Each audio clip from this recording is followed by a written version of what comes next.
యాదాద్రి జిల్లా వార్తలు చూస్తే యాదాద్రి లక్ష్మీ నరసింహస్వామి క్షేత్రంలో స్వామివారి జన్మ నక్షత్రం సందర్భంగా గిరి ప్రదర్శన కార్యక్రమాన్ని వైభవపేతంగా నిర్వహించారు. మెట్ల మార్గం వద్ద పూజలు చేసిన అనంతరం 9 కిలోమీటర్ల మేర గిరి ప్రదర్శన కార్యక్రమంలో భక్తులు పెద్ద ఎత్తున పాల్గొన్నారు.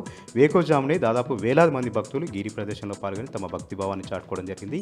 స్వామివారి జన్మ నక్షత్రం సందర్భంగా ఆలయంలో లక్ష పుష్పార్చన కార్యక్రమాలు కూడా వైభవపేతంగా నిర్వహించారు. ఈరోజు గిరి ప్రదర్శనలో పాల్గొంటే ముక్తి లభిస్తుందనేది భక్తుల అపారమైన నమ్మకం. స్వామివారు కోరినటువంటి గుట్ట చుట్టూ ప్రదక్షిణ చేస్తే భక్తికి మరొక మార్గం ఉంటుంది. తమ కోరిన కోరికలను కూడా నెరవేర్తాయని కూడా భక్తుల నమ్మకం. కాబట్టి స్వామివారి జన్మ నక్షత్రం సందర్భంగా ప్రతి సంవత్సరం కూడా అంగరంగ వైభవంగా చాలా పెద్ద ఎత్తున గిరి ప్రదర్శన నిర్వహిస్తారు అర్చకులు.